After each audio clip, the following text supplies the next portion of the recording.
Friends, we have discussed a neoclassical period and also the transition period, and after that we discussed the Scottish poets novelists. In this lesson we are going to discuss about romanticism. And from this age, each and every time we find certain questions in UGC net. Friends, romanticism, as Renaissance originated in Italy, it was originated in Germany, then France, then England. Germany, Siegel brothers, who propounded this movement, Goethe, and later Immanuel Kant, the philosopher. In France, basically Rousseau was there, and in England everybody knows Blake, Wordsworth, Coleridge, Southey, Keats, Byron, Shelley. So friends, this very term, umbrella term, that is romanticism, it is a vague term, and you know, F.L. Lucas collected 11,396 definitions of romanticism. It's interesting. Friends, in neoclassical period, the poetry represents the urban folks, gentleman culture, human nature, as doctor Johnson ने बोला था, जो proper theme है human nature, ठीक है ना. And now in romanticism this urban to common focus,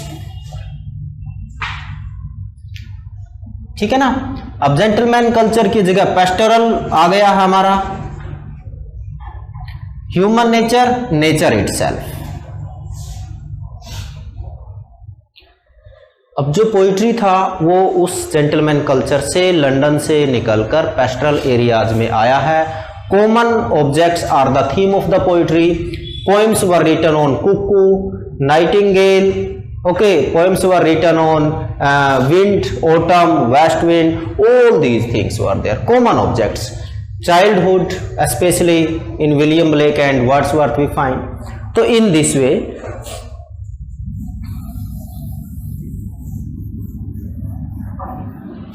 तो जो बेसिकली थीम था that was nature, ठीक है ना.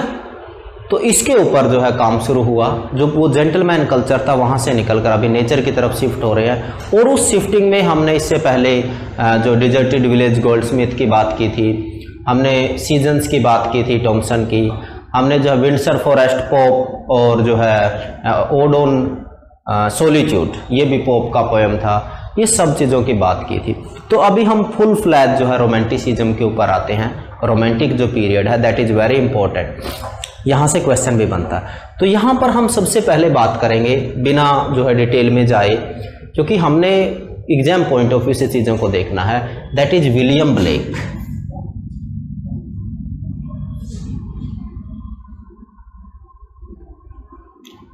William Blake, a great you can से रोमांटिक पोएट, और इनका लाइफ स्पैन है 1757 टू 1827, ठीक है ना. ये एक बार क्वेश्चन आया था, by profession Blake was an engraver, और इन्होंने जो अपना पोइट्री है वो कॉपर प्लेट्स के ऊपर एनग्रेव किया है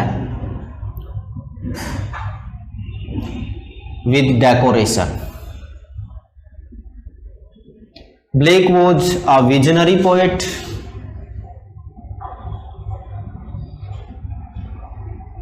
प्रोफेटिक वर्क्स इन्होंने लिखे.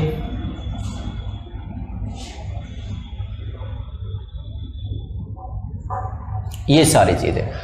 अब जो ब्लेक है उसमें ब्लेंड हमें मिलता है, वो किस चीज का मिलता है?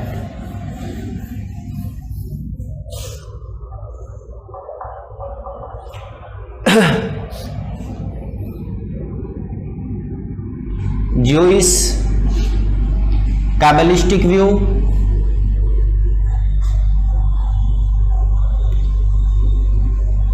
Christianity, स्वीडनबर्ग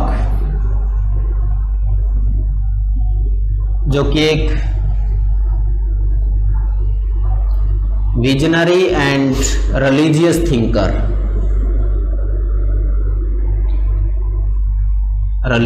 thinker, he was. और इसके अलावा जो है बोहिम, इन लोगों का इन्फ्लुएंस जो है वो साफ साफ हमें मिलता है, किसमें? ब्लेक में मिलता है। जैकब बोहिम, स्वीडनबर्ग, क्रिश्चियनिटी और ज्यूइश काबलिस्टिक व्यू। तो ये सारी की सारी चीजें हमें किस में मिलती हैं? ब्लेक में मिलती हैं। विलियम ब्लेक का जो फर्स्ट वर्क है, important work, that is poetical sketches.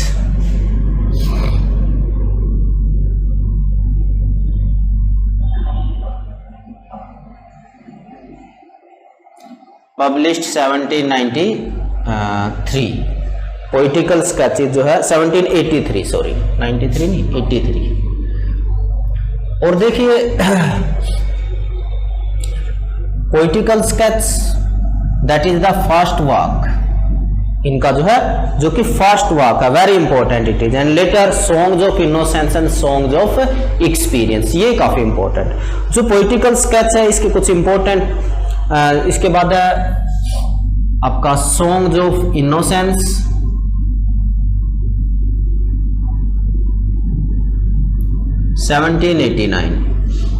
it's very important. Here the poet is talking about childhood, innocence, purity of soul,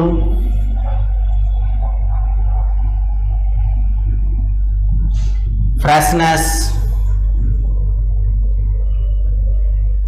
all these themes are there. कि जब तक इंसान एक चाइल्ड है वो करप्ट नहीं होता, तो उसका जो स्पिरिट है that is totally different that of from the mature personality. अब यहां पर कुछ इंपॉर्टेंट पोएम्स उनकी हैं।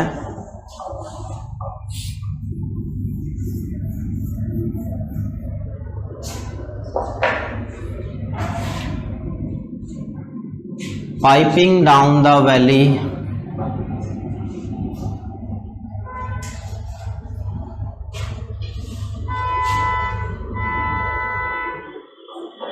नास्ट song,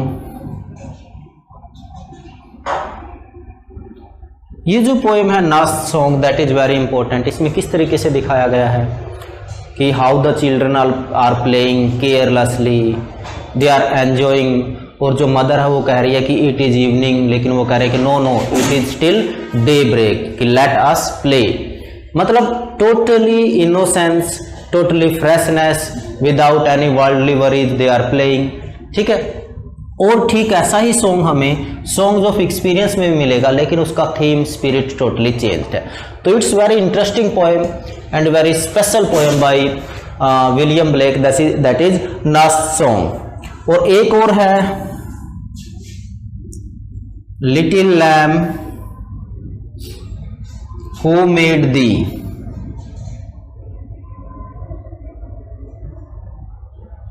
little lamb who made thee, that is also important poem. ये जो है, जो हमारा सॉन्ग्स ऑफ इनोसेंस है उस कलेक्शन के पोएम्स की हम बात कर रहे हैं यहाँ पर, ये बहुत इंपॉर्टेंट है। इसके अलावा होली थर्सडे है,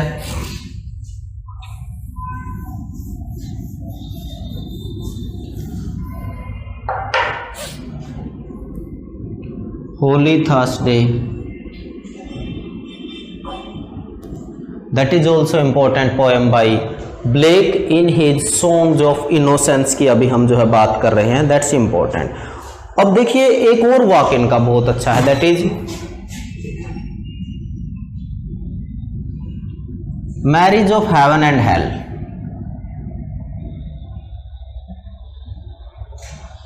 अब इसमें जो है इंपॉर्टेंट चीज क्या है, यहां से जो क्वेश्चन बार बार आता है, एक कोटेशन है यहां पर, there is no progression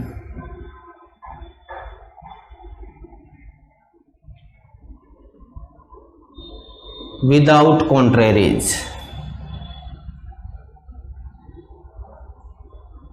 there is no progression without contraries.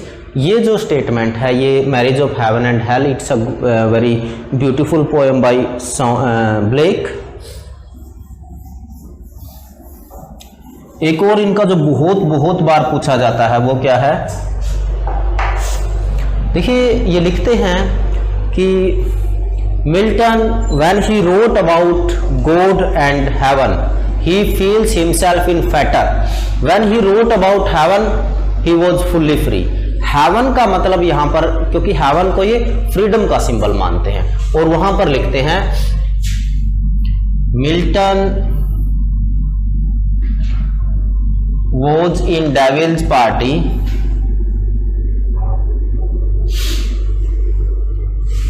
without knowing it।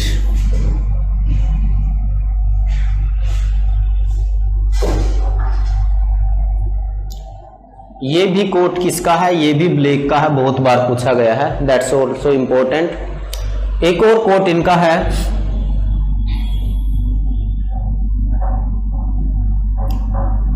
To generalize is to be an idiot. ये रिएक्शन है उनका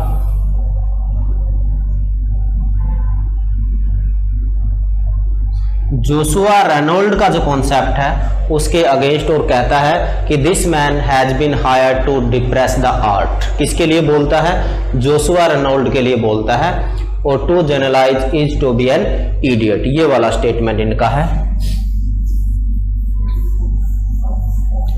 एक और इनका इंपॉर्टेंट कोट है,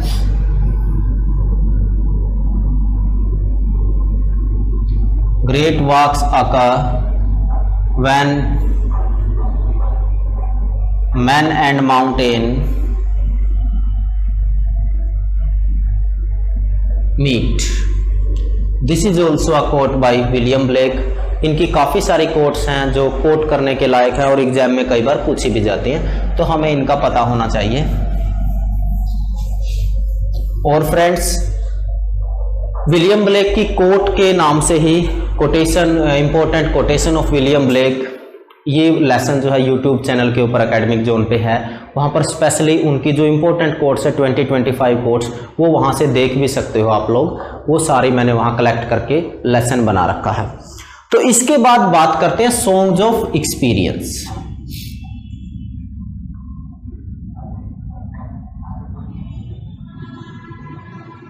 अब जो सॉन्ग्स ऑफ एक्सपीरियंस है दैट पब्लिश्ड इन 1793, 94 में है, बल्कि 3 नहीं है, 4 ही कर लीजिए। अब जो सॉन्ग्स ऑफ इनोसेंस था, जो वो इनोसेंस थी, that has gone now, that freshness has gone, that you can से carelessness has gone. And here अभी जब हम नर्स सॉन्ग देखेंगे, यहां पर सेम टाइटल के साथ, डिफरेंट थीम के साथ काफी सारी पोएम्स इनोसेंस वाली जो है वो एक्सपीरियंस में है। अब जो वो उनका फेस जब डिस्क्राइब किया था चिल्ड्रन का, वहां पर playing carelessly and they are demanding more time, here the face becomes pale, the face becomes pale, ठीक है ना, इस तरीके से वहां पर लिखा हुआ। इसका मतलब क्या है, एक शिफ्ट है चाइल्डहुड टू द मेच्योरिटी। तो we lost that beauty of childhood, we lost that innocence of childhood that has been shown by William Blake in these poems। यहाँ पर और कौन सी इंपॉर्टेंट पोएम्स जो है वो बनती हैं, वो बनती हैं the क्लोड and the payable,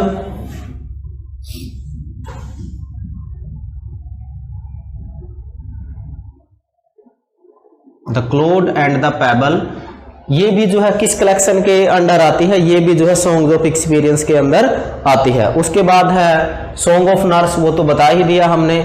chimney sweeper है, ये काफी इंपॉर्टेंट है, चिमनी स्वीपर। द लिटिल वैगबॉन्ड,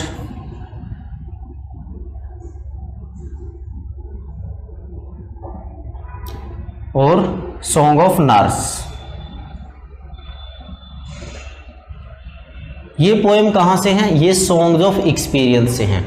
इसमें जो सबसे इंपॉर्टेंट पोएम है that is chimney sweeper. Song of nurse, इसके बारे में हमने थोड़ी सी बात भी की है।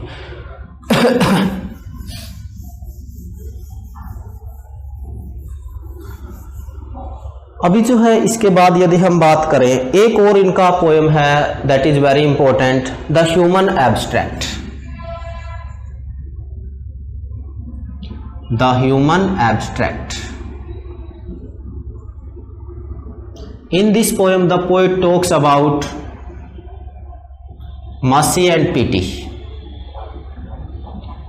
और यहां पर वो एक स्पेशली जो है कोट करते हैं होरेस को।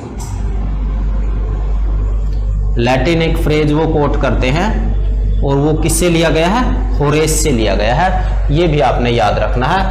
The human abstract where he talks about mercy and pity. इसके अलावा कुछ और इंपॉर्टेंट पोएम्स हैं।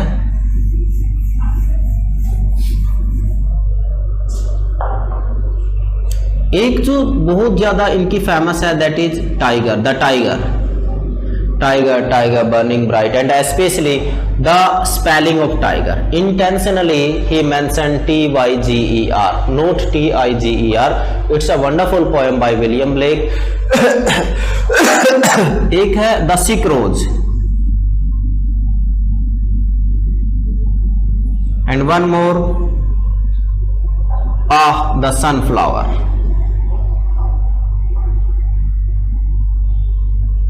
The sunflower. तो इनके काफी सारे जो वर्क्स हैं वो प्रोफेटिक वर्क्स हैं, विजनरी पोएट हैं, और इनोसेंस चाइल्डहुड के बारे लिखा है, उसके बाद मैच्योरिटी के बारे भी लिखा है। मतलब a fabulous poet he is, और काफी जो है कोपियस पोएट है, काफी जो है लिखा भी खूब है इन्होंने। अब इसके बाद कुछ और इंपॉर्टेंट पोएम्स हैं इनकी, जो लेटर बाद के जो फेज है उनका लाइफ में, उस पे काम उनका रहता है। वो है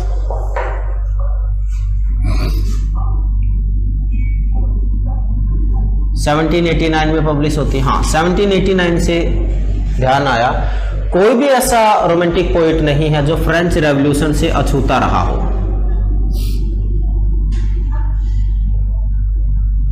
एक तो फ्रेंच रेवोल्यूशन और दूसरा विलियम गॉडविन का जो बुक है पोलिटिकल जस्टिस। ये दो किताबें, ये किताब और ये फ्रेंच रेवोल्यूशन, इसने हर फ्रेंच जो है रोमांटिक पोएट को वो इन्फ्लुएंस किया था। तो जो है टायरियल के बाद जो 1789 में पब्लिश होती है the book of Thiel,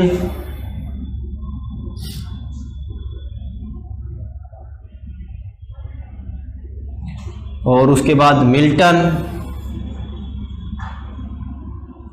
French revolution,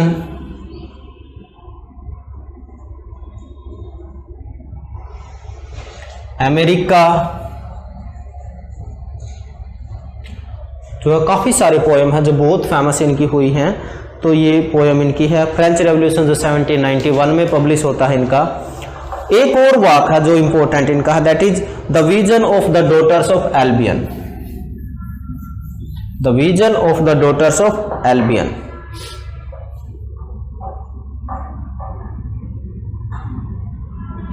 of the daughters of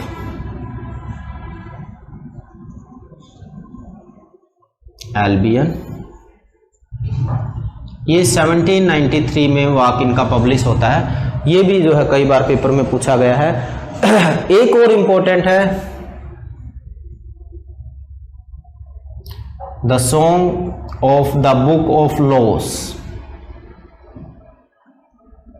the song of the book of loss that is also a great work by William black. और एक जो है जो पेपर में कई बार आया है that is the four jaws.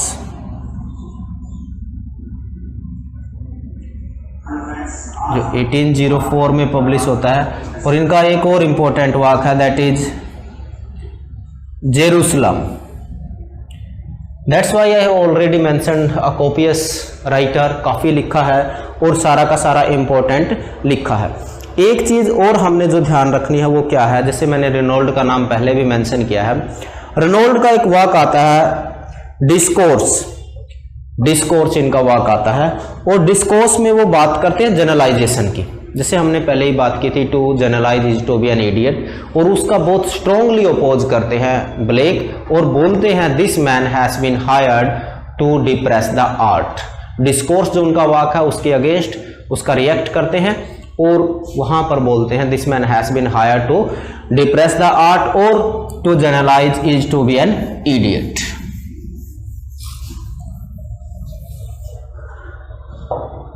इसके बाद जो पोइट हैं दैट इज विलियम वर्ड्सवर्थ, ये ब्लेक थे। क्वेश्चन जो आता है रोमांटिसिज्म से वो ब्लेक से बिल्कुल आता है, लेकिन वर्ड्सवर्थ से सबसे ज्यादा पॉसिबिलिटी है, और कोलरिज। विलियम वर्ड्सवर्थ,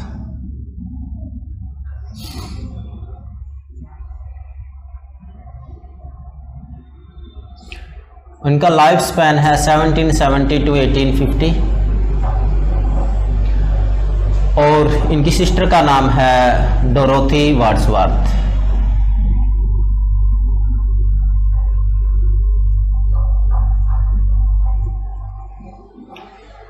अब देखिए जो विलियम वर्ड्सवर्थ हैं ये टोटली नया पोइट्री लेके आते हैं, बिल्कुल नया पोइट्री लेके आते हैं, और अब तक जो पोइट्री नहीं लिखा गया था।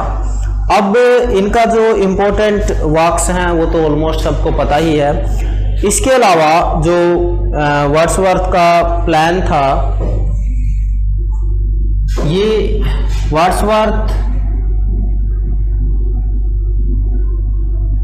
और कोलरिज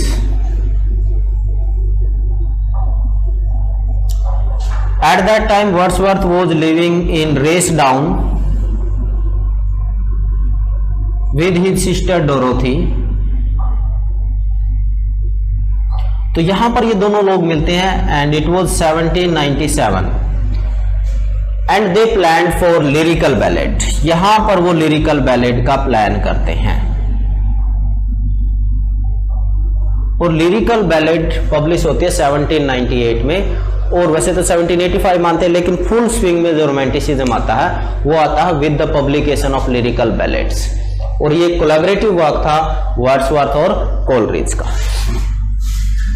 इसके अलावा यहां से जो क्वेश्चन कई बार पूछा गया है, वर्ड्सवर्थ, कोलरिज, और इसमें एक नाम और ऐड कर दीजिए, रॉबर्ट साउदी।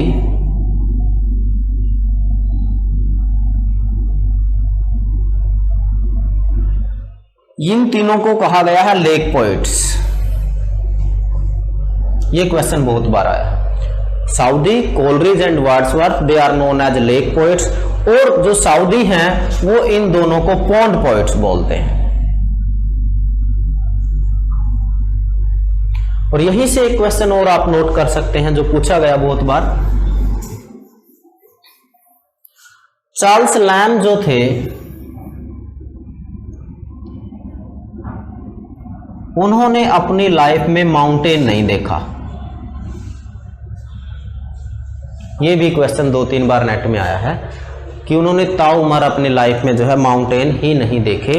वो कौन थे? वो चार्ल्स लैम्ब थे। तो हम अभी बात कर रहे हैं वर्ड्सवर्थ की। देखिए वर्ड्सवर्थ में क्या चीज़ नई है। वर्ड्सवर्थ की यदि बात करें तो देखिए यहाँ से एक तो पोइटिकल स्केच जो था वाक वो था ब्लेक का, और इनका जो पहला वाक है that is descriptive sketches.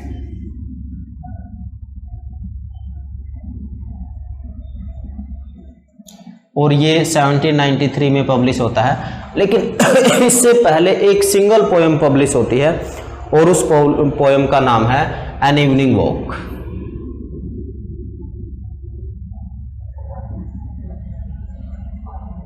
That also published in 1793। लेकिन एक पोइटिकल जो कलेक्शन है दैट इज डिस्क्रिप्टिव स्केचेज। कई बार ये क्वेश्चन आया है तो पूछे तो पहला वाक कौन सा था? Answer will be descriptive sketches published in 1793 bye William Wordsworth.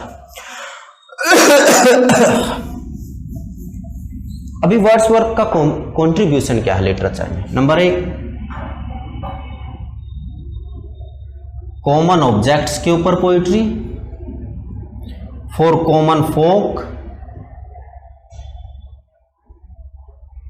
ठीक है ना।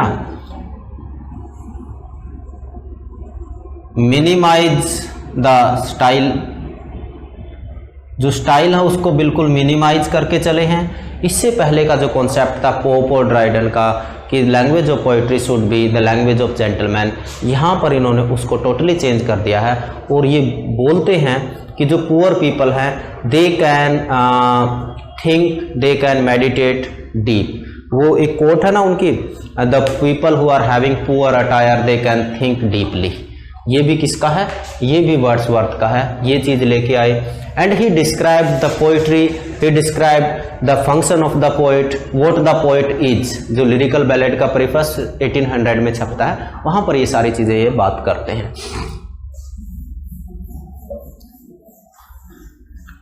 ठीक है, तो ये जो है कंट्रीब्यूशन विलियम वर्ड्सवर्थ का आप कह सकते हो। इनके लिए दो चीजें और हैं जो पूछी जाती हैं पेपर में, वो पहले नोट ही हम कर लेते हैं। इगोटिस्टिकल सबलाइम, ये टर्म जो है कीट्स ने यूज की है फॉर वर्ड्सवर्थ। और उसके बाद are lost leader Robert browning,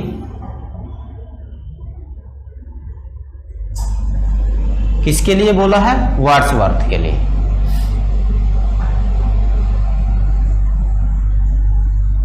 ये बहुत इंपॉर्टेंट है, ये आपने नोट करना है।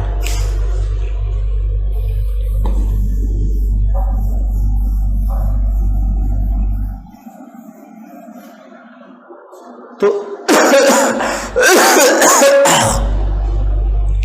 1798 में छपता है लिरिकल बैलेड्स।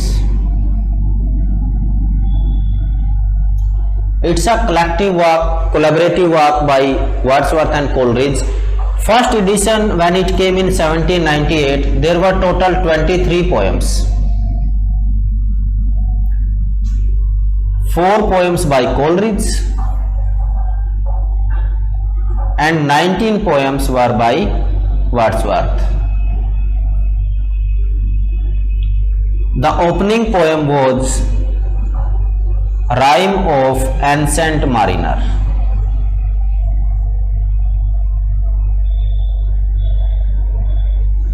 ये इसका ओपनिंग पोएम था, लेकिन अभी हम सिर्फ वर्ड्सवर्थ को डिस्कस कर रहे हैं। And that was a new kind of poetry, totally new kind of poetry. ये बिल्कुल नया वर्क था, नया स्टाइल था, नए स्टाइल में नए लैंग्वेज से लिखी गई पोएम्स थी। इसके अलावा जो लिरिकल बैलेड्स है उसमें इंपॉर्टेंट पोएम्स कौन कौन सी थी, वर्ड्सवर्थ की अभी हम बात कर रहे हैं, जिसमें द थॉर्न, साइमन ली, ये इंपॉर्टेंट पोएम्स थी। और एक है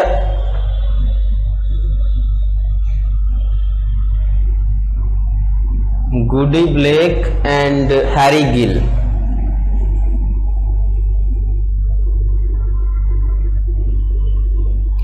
कुछ ये पोएम्स थे इंपॉर्टेंट। और यहां पर 2 पोएम जिनके ऊपर फोकस करना जरूरी है, वो है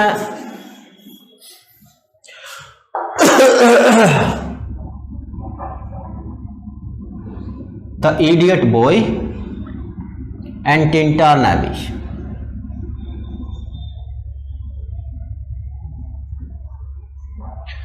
खासकर जो टिंटार नैबी है, यहां से क्वेश्चन ही बहुत बार पूछा जाता है।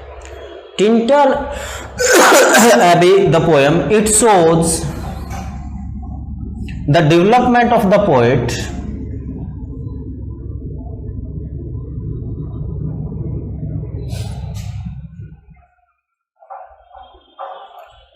poet's perception of nature from rashness of childhood to adolescence and the maturity period of, you can say, age of maturity। ये जो कॉम्बिनेशन है इसका किस तरीके से वो 3 फेजेज में इसको बताता है। कि when he visited this place along with his sister Dorothy, तो ही रिकलेक्टेड, क्या रिकलेक्ट करता है कि when he was a child as a cloud I wandering, ये लाइन है, wandering just like a cloud, इस तरीके से है। उसका रिएक्शन क्या था, रेस्टनेस थी। उसके बाद जब वो अडोलसेंस में है तब रिएक्शन क्या है नेचर का, और अभी जब मैच्योर पोइट है तब रिएक्शन क्या है। This is the development of Wordsworth's perception about nature, about his philosophy, about his spirit. ये एक रिकॉर्ड है, टिंटन एबे उस डेवलपमेंट का एक रिकॉर्ड है। तो इसलिए टिंटन एबे जो पोएम है ये बहुत बहुत ज़्यादा जो है इंपॉर्टेंट हमारे लिए बन जाती है, तो इसको हमने ज़रूर ध्यान में रखना है, इट्स वेरी इंपॉर्टेंट। तो उसके अलावा जो है नेक्स्ट जो हमारा टास्क है that is prefers to lyrical ballads.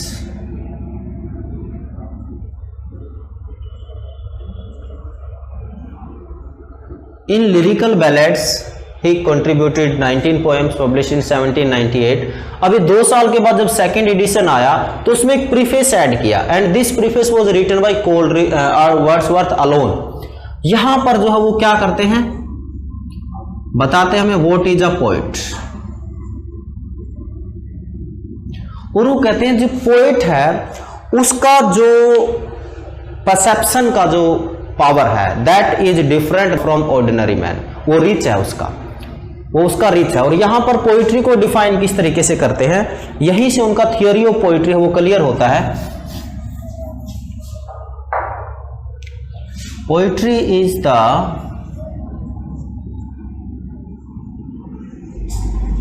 Powerful overflow of emotions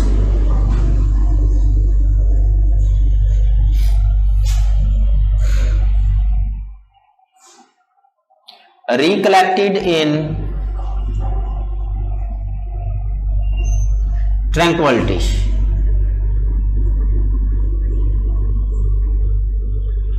यहां से पोइट का मतलब क्या है कि व्हेन वी सी समथिंग, जो कॉमन पर्सन है उसने देखा वो चीज उसको हिट नहीं करेगी, but a person with poetical you can से approach, that person is very much impressed by what he sees, and then he thinks about that, and then certain imaginations, certain ideas start coming into his mind, and when they were blended, they were you can say synthesized, and then it takes the shape of a poem। और इसी में जो ये बीच का process है इसके लिए एक टर्म आती है इनके यहाँ, स्पॉट ऑफ टाइम। ये भी कई बार पूछा गया, स्पॉट ऑफ टाइम जो है ये भी वर्ड्सवर्थ के लिए है। और एक इनके लिए एक और टर्म जो बार बार इनकी पोइट्री में यूज होती है वो है love and relationship.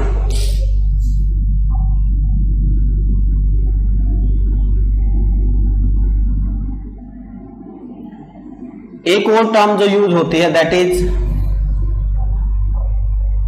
पैंथीजम। Pantheism means जो गॉड और यूनिवर्स है उसका connectivity, the whole universe is God, God is universe. रफली मैं बता रहा हूं, पैगनिज्म, पैंथीजम, ये सारे की सारी क्वालिटी जो है वो इनकी पोइट्री में मिलती हैं। इस तरीके की टर्म्स भी इनकी पोइट्री के लिए यूज होती हैं, तो ये भी काफी इंपॉर्टेंट है। जो इनका लेटर फेज था, लास्ट वाला जो लाइफ था उसकी यदि बात करें तो उसमें आफ्टर 1805 एक बहुत इंपॉर्टेंट पोएम है दैट इज माइकल। और इस पोएम में हम कुछ बिब्लिकल कनेक्शन भी देखते हैं। अब पोएम किस चीज का है, there is a couple living on the mountain, ठीक है, नाउ दे आर ओल्ड। और वो बताता है बिल्कुल पोएम में पैसेज कि then you will see a mountain and then there is a lodging, couple is living there, old person they are. अब इनका जो सन है वो इनको छोड़कर कहीं बाहर चला गया है, फॉरेन चला गया है, फॉरेन लैंड। इसका जो सबसे इंपॉर्टेंट पॉइंट है पोएम का और जो पूछा जाता है, इसकी एक लाइन है, not even a single stone turned up, single stone turned up. ये वाली लाइन जो है स्पेशली बहुत बार पूछी गई है, and it's wonderful line, pastoral poem it is, unique poem it is by William Wordsworth Michael, not even a single stone turned up. ये लाइन इनकी जो है आती है। अब कुछ पोएम्स हैं जिनसे क्वेश्चन बनता है, वो थोड़ा थोड़ा डिस्कस कर लेते हैं, ज़्यादा तो इतना लिखा है कि नहीं कर पाएंगे। एक इनका पोएम है दैट इज डैफोडिल्स।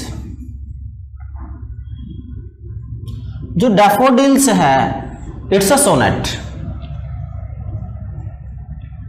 इनका जो पोइटिक थियोरी है, जो इनका डेफिनेशन है पोइट्री का, वो यहां से क्लियर होता है। वो क्या दिखाते हैं कि when I lie in my couch in fancy mood, ठीक है ना, my heart with pleasure fills and start dancing with daffodils. ये लाइन बहुत बार पूछी गई है।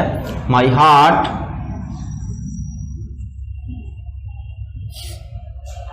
Pleasure with फिल्स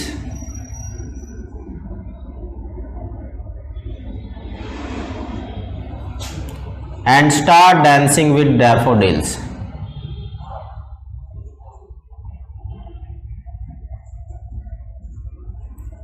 dancing with daffodils।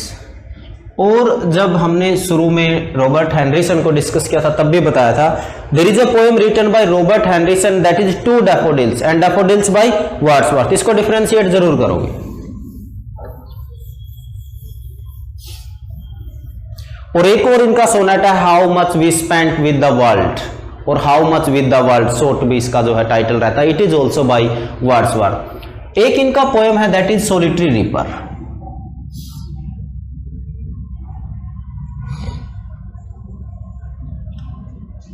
Solitary reaper. अब सोलिटरी रीपर में देयर इज अ गर्ल, एक इमेजिनेटरी फिनोमिना है। She is singing a song that is quite alien to the poet. He is not capable to understand the song. She is singing and biting the grain। वो जो काट रही है साथ में उसको बांध रही है। और he was so spellbound by the song।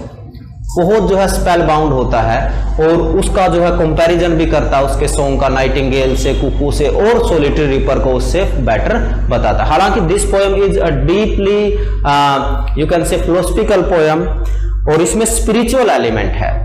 तो जो भी वर्ड्सवर्थ का पोएम है उसको सरफेस पे स्टडी नहीं किया जा सकता, वहां पर एक स्पिरिचुअल एलिमेंट उनका रहता है। तो इसको आपने ध्यान रखना है। She cuts and binds alone and singing a musical strain। तो इस तरीके से वो डिफाइन करता है। फिर कि आई माउंटेड ऑन द माउंटेन, कुछ इस तरीके से लाइन उसमें आती है। Wonderful poem it is solitary reaper. Solitary reaper के बाद इनके जो इंपॉर्टेंट पोएम्स हैं वो लूसी ग्रे, लूसी पोएम्स भी इनको बोलते हैं। Lucy poems, she spent 3 years, ठीक है। और लूसी पोएम से काफी सारी पोएम्स जो है इसमें इंक्लूड रहती है।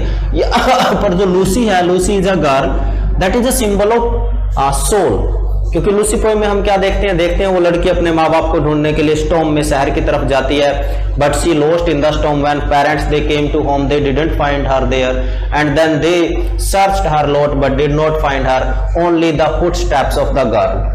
और वहां पर जो ब्रिज है वहां पर फुटस्टेप्स मिलते हैं और उनको लगता है कि शायद वो उस जो है जो नाला है, जो स्ट्रीम है, उसमें गिर गई होगी। ऐसा उनका इमेजिनेशन रहता है। तो it's a wonderful collection of poems, Lucy poems जिनको बोलते हैं। कई सारे पोएम्स इसके अंदर आती हैं। एक और पोएम इनका जो बहुत सुंदर पोएम है that is nutting. The poem is nutting. Nutting में भी उनका डेवलपमेंट है। ये जो है at that time poet was a child. अब वो जाते हैं नटिंग करने के लिए and when he reach there he saw the trees, hazel trees, वहां पर काफी जो है फ्रूट्स लगे हुए हैं। अभी रैशनेस उसके अंदर आती है and the scythe he was having in his hands and he start destroying that grove. और वो काफी सारा जो है बैग भर लेता है हेजल्स का। उसके बाद जब वो सारी चीजें, पहले ये सारा करने से पहले देखता है ब्यूटीफुल सीन को, स्ट्रीम है और जो है ट्रीज हैं लेडन विद द फ्रूट्स। उसके बाद जब वो बैग भर के चलता है और फिर मुड़कर देखता है, now the scene is totally different. जिस तरीके से वो फ्रूट खाने से पहले ईडन गार्डन का सीन है और फ्रूट खाने के बाद है, ठीक वैसा ही सीन यहाँ पर भी है, और फिर अपने आप को चेक करता है कि व्हाट आई हैव डन। ठीक है, तो ये नटिंग जो है it's a wonderful poem.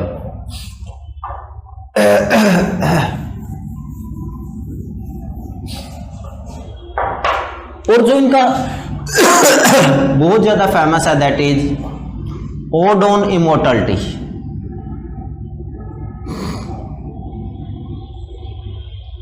Child is the father of man, ये किसने बोला है? ये वर्ड्सवर्थ ने बोला। यहां पर वो चाइल्डहुड, जिस चाइल्डहुड की बात हमने ब्लेक में की थी, यहां पर इमॉर्टलिटी, ओड ऑन इमॉर्टलिटी, यानी कि वो बात कर रहा चाइल्डहुड की। जो चाइल्डहुड जो इमॉर्टलिटी है दैट्स अ वंडरफुल पोएम, अपने आप में बहुत ही शानदार ये पोएम है। तो यहाँ से भी कई बार क्वेश्चन आ जाता है, तो आप लोग थोड़ा थोड़ा इन चीज़ों को देख लोगे, इनकी समरी वगैरह भी चेक कर सकते हो कुछ पोएम्स की। हालांकि कुछ इंपॉर्टेंट फैक्ट्स मैंने बताने की कोशिश की है जो इंपॉर्टेंट पोएम्स हैं उनके। अब देखिए इसके अलावा जो है एक और इनका इंपॉर्टेंट पोएम है that is resolution and independence.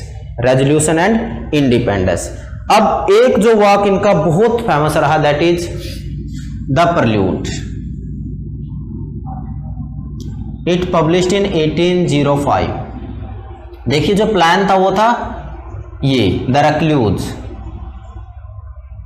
और ये इसका एक पार्ट ही है। एंड इट इज इनकम्प्लीट, जो प्लान था वो पूरा नहीं हो पाया, लेकिन इस पोएम ने उसकी कमी को पूरा किया है, द प्रेल्यूड। और यही क्वेश्चन बहुत बार आया है कि इनका ये जो है स्पिरिचुअल ऑटोबायोग्राफी है।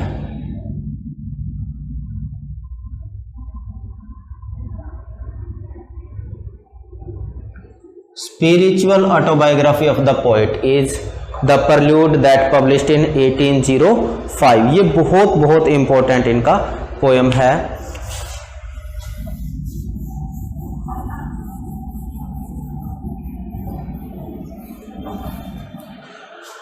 और लेटर फेज जो इनका है लाइफ का, उसमें ये थोड़ा सा और काम करते हैं। एक ओड और लिखते हैं 1805 में, that is odd on duty.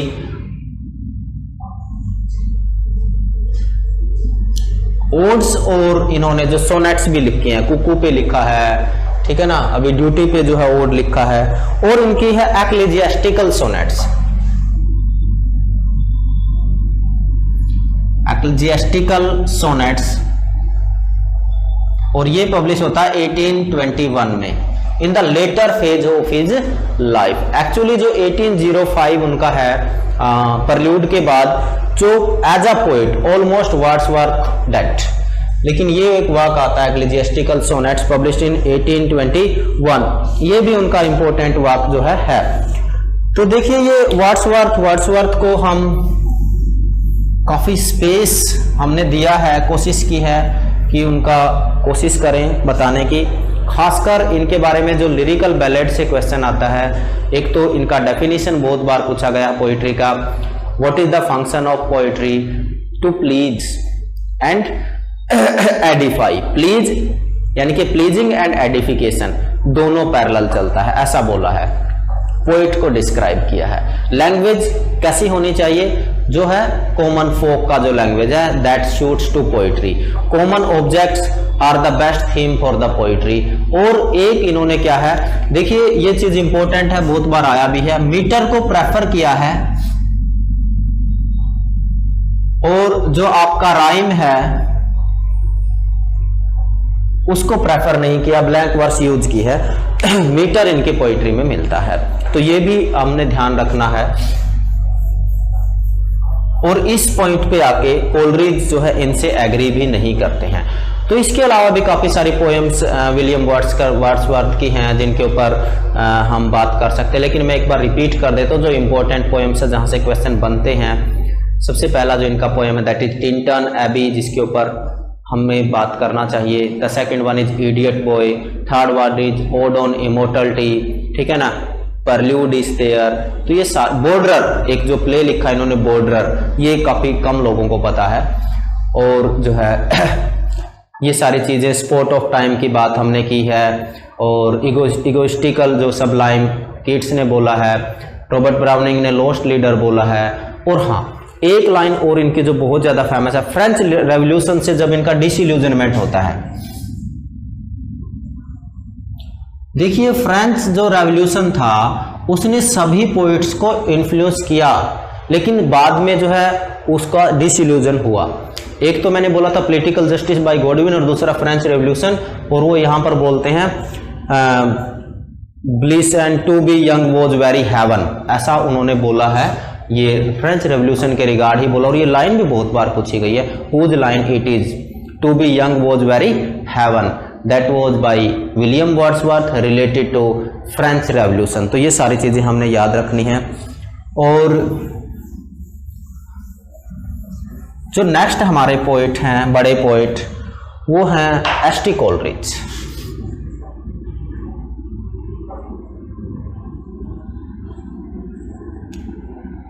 और इनका जो 1774 ये इनका लाइफ स्पैन रहा, and the complete full name is Samuel Taylor Coleridge.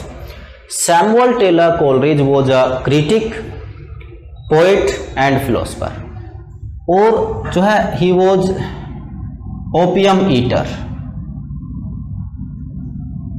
अफीम खाते थे, ओपियम ईटर थे।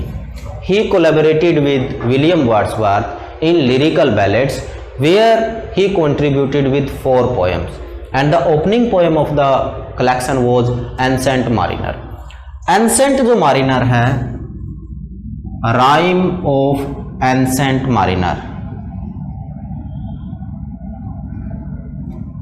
इसको एक प्योर बैलेड का टच देने के लिए हम स्पेलिंग सबसे पहले राइम का स्पेलिंग ही देखते हैं। वैसे तो RHYME होता है, इन्होंने RIME लिखा क्योंकि बैलेड में जो पुराना जो फोक सॉन्ग्स हैं उनको लिया गया, और स्पेलिंग में वो चीज़ रहती है, नाकिजम रहता है, तो वो चीज़ इसमें साफ दिखती है। नंबर 1 चीज़। यहाँ से बहुत बार क्वेश्चन आता है, तो एंसेंट मारिनर को थोड़ा सा डिस्कस करना इंपॉर्टेंट हो जाता है। देखिए पोएम जब खुलती है तो we find 3 guests, wedding guests बल्कि बोलिए, they are going to attend a wedding and there they found an old man, the man old with glittering eyes। ये पैराडॉक्स है, glittering eyes, और ये इन 3 में से एक गेस्ट को पकड़ लेता बाय हैंड और उसको अपनी कहानी सुनाता है, what had happened with him। और ये जो गेस्ट है जो रुका है वो वेलिंग कर रहा है, और 2 चीजें साथ साथ चल रही हैं, एक तो इसका स्टोरी और दूसरा उधर से वेडिंग सेरेमनी। और वो बताता है कि now the bride is coming, you can say the music is on, और जो relatives they are there, I might be there, why I am here. और हालांकि अब उसने हाथ भी छोड़ दिया है लेकिन वो जा नहीं पाता है, स्पेल बाउंड है। और इसमें क्या है, जिस तरीके से एक तो पेंटेड शिप की बात होती है, मैं इसको कट शॉर्ट करता हूं,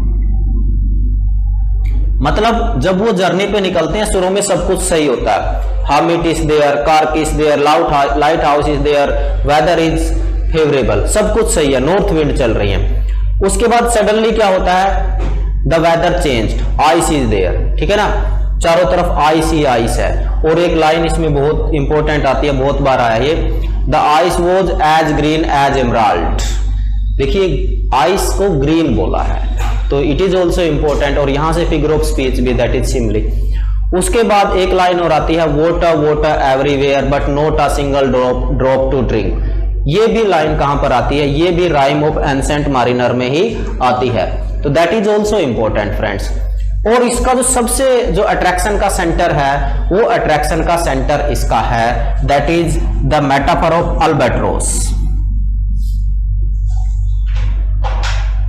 अब क्या है कि जो वो एटमॉस्फेयर है, जो एनवायरनमेंट है वो खराब हो गया, वेदर खराब हो गया, स्टक कर जाते हैं। और वो मेंशन करता है कि there was no movement in the ship as if it was a painted ship, the sea was painted. जिस तरीके से एक पेंटेड शिप होता है, और यहां पर पेंटेड शिप की जब वो बात करता है तो यहां पर हमें कीट्स का वो फ्रेज याद आता है, ओल्ड पेस्टरल, जो ग्रीसियन आर्न में वो यूज करते हैं।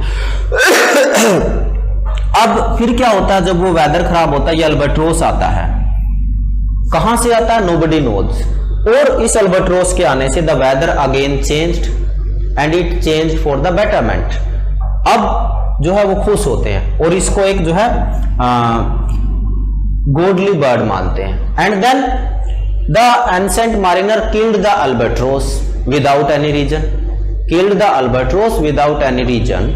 और उसके बाद फिर वो सारी चीजें फिर से कैसे एनवायरमेंट वेदर जो खराब हो जाता है और फिर से at least happily they reach to their harbour. ये पूरा यदि कहानी को शॉर्ट करूं तो जो थीम बनता है वो थीम क्या है,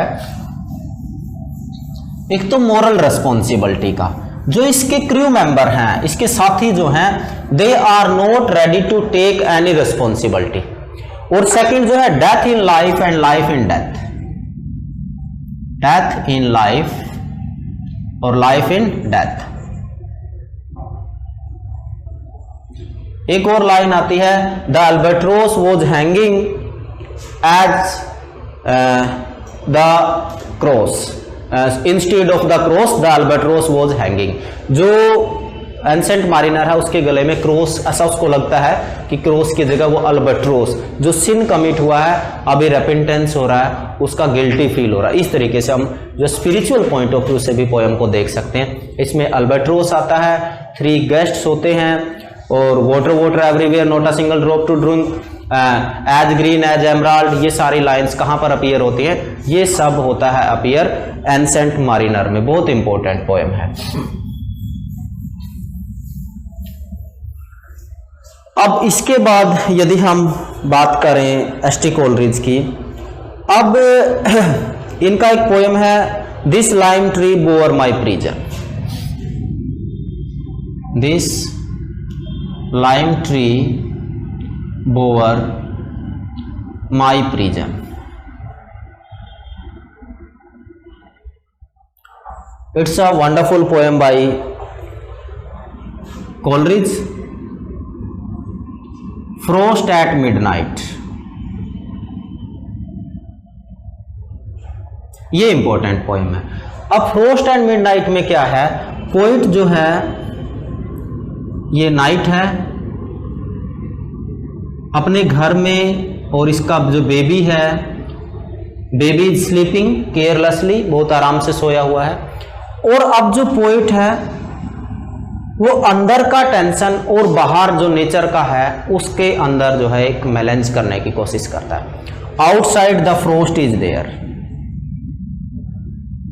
ठीक है, और बाहर जो फ्रोस्ट है नेचर में है, अंदर उसके माइंड में क्या चल रहा है, he is seeing his baby sleeping very calmly coolly and he is recollecting his own childhood कि when I was a baby how I go to school वगैरह, वो सारी चीजें ये जो है रिकलेक्ट करता है। और he is worried about the future of his baby also, वो उसके लिए क्या करेगा वगैरह वगैरह। तो ये इस तरीके का पोएम जो है फ्रोस्ट एट मिडनाइट, बहुत इंपॉर्टेंट पोएम है। और उधर लैंप जल रहा है, वो पूरा का पूरा जो है आउटसाइड और इनसाइड का जो टेंशन है that has been frost at midnight. और उसके बाद इनका जो इंपॉर्टेंट है that is France and ode. मैंने बोला था 2 चीजें हर पोइट के साथ याद रखनी है, एक तो फ्रेंच रेवोल्यूशन और दूसरा political justice by William Godwin. ये जो ओड है ये भी फ्रेंच रेवोल्यूशन से इन्फ्लुएंस होकर उन्होंने लिखी थी, फ्रांस एंड ओड, तो दैट्स आल्सो इंपॉर्टेंट। इसके बाद जो इंपॉर्टेंट पोएम जहां से क्वेश्चन बनता है that is कुबला Khan. कुबला Khan is a dream poem. Why it is a dream poem, क्योंकि वो ओपियम ईटर तो थे ही, तो वो सपना जो देखा उठ के जब लिखने लगे बीच में कुछ इंटरफेरेंस होती है, तो इसका जो फर्स्ट पार्ट है और सेकंड पार्ट है देयर इज नो इंटीग्रिटी, उसमें वो इंटीग्रिटी नहीं है। अब यहां पर इंपॉर्टेंट चीज क्या है, एक तो किंगडम ऑफ जेनेडू,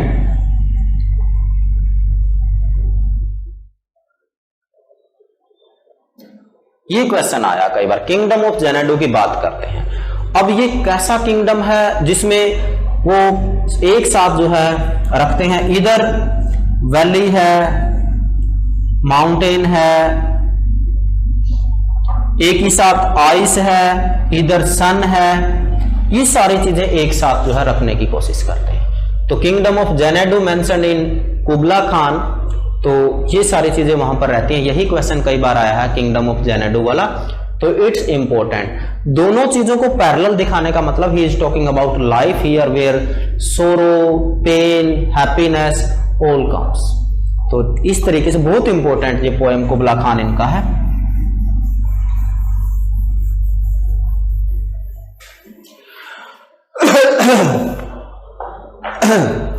जो सबसे इंपॉर्टेंट वर्क है दैट इज बायोग्राफिया लिटरेरिया।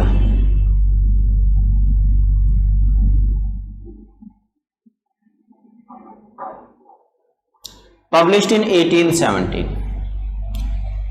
बल्कि वर्क है। यहां से इनकी दो तीन चीजें इंपॉर्टेंट हैं। एक तो हमें पता लगता है, ये बाद में बताते हैं, कि आई एंड मिस्टर कोलरिज डिसाइडेड कि I will handle the super natural element. ये लिरिकल बैलेड के बारे बात है। और mister William Wordsworth he will deal with the natural elements. और इनका जो काम है वो है जो सुपर नेचुरल एलिमेंट है उसको इस तरीके से प्रेजेंट करें नेचुरल लाइक, और नेचुरल जो कॉमन ऑब्जेक्ट्स वर्ड्सवर्थ ने रखे उसको इस तरीके से प्रेजेंट किया जाए जस्ट नोवल, बिल्कुल नोवल आइडियाज वो बनते हैं। और एक जो बहुत फेमस फ्रेज है जो बार बार आता है वो है willing suspension of disbelief.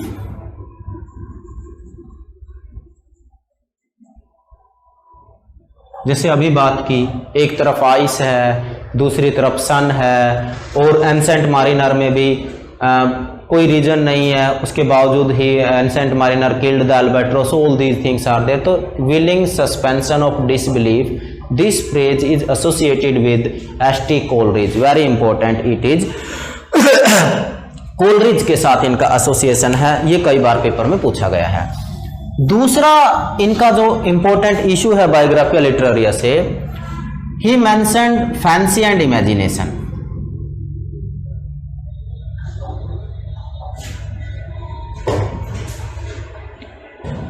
Chapter number 14 Literaria Biographia. जो फैंसी है, फैंसी क्या है उसको जो है डील करते हैं। No counter to play but the fixities, ये बहुत बार पेपर में आता है, एंड डेफिनिटीज। ये क्या है? ये फैंसी है। इस तरीके से फैंसी को डिफाइन करते हैं। उसके बाद फैंसी इमेजिनेशन में कैसे टर्न होती हैं? इमेजिनेशन क्या है? It dissolves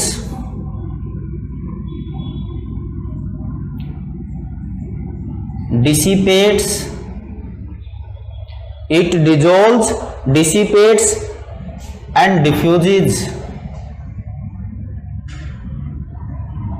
It dissolves, dissipates and diffuses in order to create. In order to create. जब आइडियाज माइंड में आते हैं शुरू में ही, वो क्या होते हैं? रो होते हैं, जिसमें प्राइमरी एंड सेकेंडरी इमेजिनेशन की भी बात होती है। बाद में टी.एस. एलियट ने भी काम किया इस पे। दे आर रो, सिंथेसिस नहीं है। उसके बाद वो धीरे धीरे सिंथेसाइज होना चलते हैं। जैसे वर्ड्सवर्थ का भी तो यही प्लान है। और लास्ट में ऑर्डर टू क्रिएट, तो ये imagination. This is the difference between fancy and imagination. कई बार क्वेश्चन यही आता है। डिफाइन 13 चैप्टर में होता है, और जो डिफरेंस बताते हैं वो 14 चैप्टर में बताते हैं। यही क्वेश्चन आता है in which chapter, difference mentioned by S T. Coleridge. तो एक तो इनका डेफिनेशन दोनों का, फैंसी का, इमेजिनेशन का, और चैप्टर नंबर बायोग्राफिया लिटरेरिया के। यहाँ से क्वेश्चन ये मान के चलो, यदि पूरा सर्च करोगे आप एनवीएस, केवीएस और नेट, आप देखोगे कि लगभग हर तीसरी बार तो आ ही रहा। तो इसलिए बहुत इंपॉर्टेंट बन जाता है ये।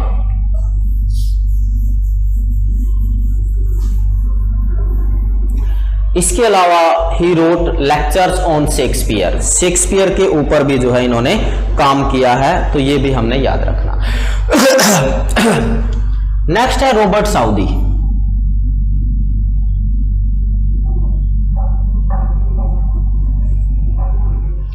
देखिए जब रोमांटिक पोइट्स की बात करते हैं, there are two sets of poets. First one the senior romantics, जिसमें कोलरिज, वर्ड्सवर्थ और साउदी की बात करते हैं, और उसके बाद द यंग रोमांटिक्स जहां पर शैली, कीट्स और बायरन की बात करते हैं। तो हम पहले सेट को कंप्लीट कर रहे हैं आज साउदी के साथ। तो साउदी जो है, रॉबर्ट साउदी जिनका लाइफ स्पैन रहा है 1774 टू 1843, ये काफी 74 है ये, सॉरी, एंड 1843। तो ये काफी इंपॉर्टेंट जो है पोइट क्यों बन जाते हैं रॉबर्ट साउदी? नंबर एक तो इनके जो 4 एपिक्स हैं, बस इतना ही सवाल आता है इनसे कि इनके वाक का नाम पूछ लेता है, हुज वाक इट इज। तो उनकी जो एपिक है उसमें नंबर 1 इज थबाला द डेस्ट्रॉयर, पब्लिश्ड इन 1801। पहला जो एपिक इनका है थबाला the destroyer. Second one is Madoc 1805, और थर्ड वन है कासोफ कहमा,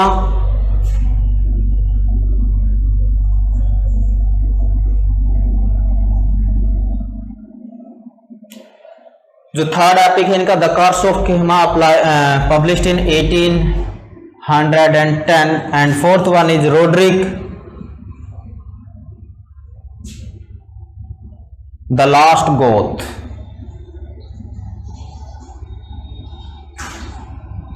Rodrik the last Goth, published in 1814।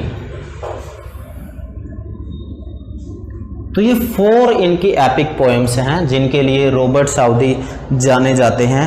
इसके अलावा ये जो एपिक्स उनकी रही हैं उसका थीम क्या रहा है? उनका थीम रहा है मोहम्मदन, ठीक है ना, आयरिश, इंडियन, ये वाला थीम रहा। इसके अलावा क्रिश्चियनिटी और ज्यूइश जो है, और इसके अलावा जो है इनका जो गोथिक जो स्टाइल था उस सारा का ब्लेंड ये रहता है।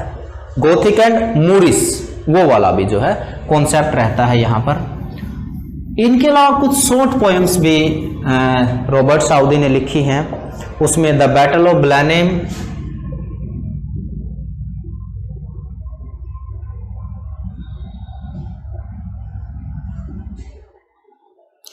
थ्री बियर्स, ये भी इनका इंपॉर्टेंट वर्क है। इसके अलावा है द डॉक्टर, ये जो है इनका द डॉक्टर, ये एसेज और जेस्ट्स का कलेक्शन है इनका। एक आध और जो है छोटी पोएम इनकी है लाइफ ऑफ नेल्सन, ये भी इंपॉर्टेंट इनका वर्क है, लाइफ ऑफ नेल्सन। और जो एक और इंपॉर्टेंट वर्क मेंशन कर सकते हैं एंटी जैकोबिन। तो ये कुछ वर्क्स थे जहां पर हमने बात की, किसकी बात की? वो की रॉबर्ट साउदी की हमने बात की। तो फ्रेंड्स ये था आपका रोमांटिसिज्म का फर्स्ट पार्ट जिसमें हमने सीनियर रोमांटिक्स की बात की है। In next lecture we will discuss about young romantics. Thank you.